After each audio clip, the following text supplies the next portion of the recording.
Hey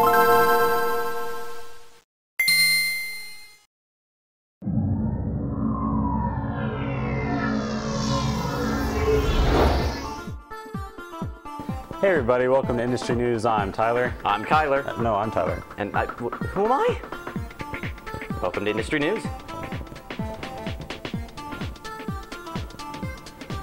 As the third quarter of the fiscal year begins, gaming companies are undergoing a few changes.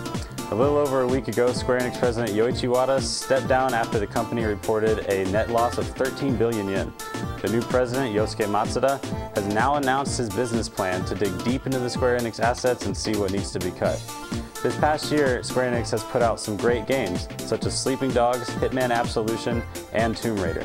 They also have many anticipated titles, such as the HD releases of Final Fantasy X and X-2, as well as the new Thief game, so hopefully those projects survive the restructuring. I wonder if the team working on Final Fantasy Versus will be cut. According to Kotaku, the next generation of the Xbox will require a constant internet connection to function.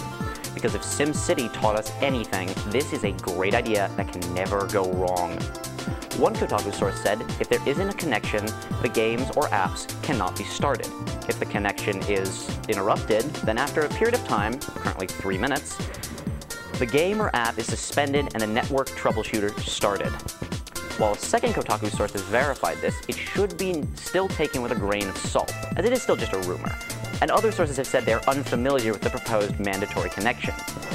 No release date has been announced for the next generation of the Xbox. Despite many years of production, Disney has announced that it will be closing LucasArts as a developer. Disney said that due to the direction of the company as a whole, that LucasArts won't fit the plan they have in mind. Many layoffs have occurred, and it brings up a lot of questions about future titles from the studio. According to Game Informer, Disney's official statement is that LucasArts will be under a licensing model rather than a developer role, meaning that any future Star Wars or other LucasArts products will be developed externally. They did say, however, that their new title, 1313, still has a chance of releasing due to a highly positive feedback they've received from consumers.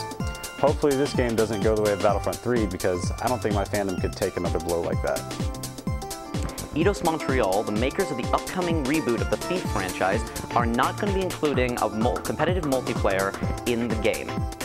When asked in an interview with Eurogamer, producer Stephanie Roy said that there was no plans to follow in the footsteps of games like Tomb Raider and make a competitive multiplayer in the mode in the game. Roy also said that the company was looking into multiplayer, such as a challenge mode, but the single player was the main crux of the game.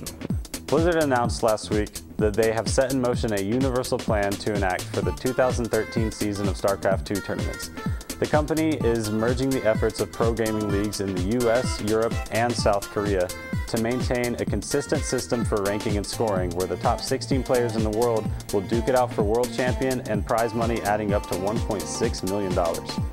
The tournaments will be streamed in HD via internet and television from various broadcasters. GOM TV's Chae Jung-won said that Blizzard really worked hard for all partners so they can truly work together in not only South Korea, but also the world. With all of these preparations, it looks like 2013 is gearing up to be the year of the pylon, so you StarCraft fans better get ready.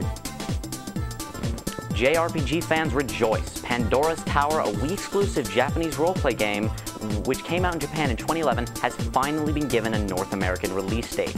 The game, which garnered great reviews for its combat mechanics and well-done narrative, will be released on April 16th of this year by publisher Xseed Games. The game was already released in Europe and Australia in 2012, and fans have been petitioning Nintendo of America to bring it to the States since 2011, which had seemed to be going nowhere until this announcement by Xseed Games. Once again, that release date will be April 16th. Well, that's all we got. I'm Tyler. I'm Kyler. Wait. I thought you were... Whatever. Back to hosts. I thought I'm Kyler. Are you...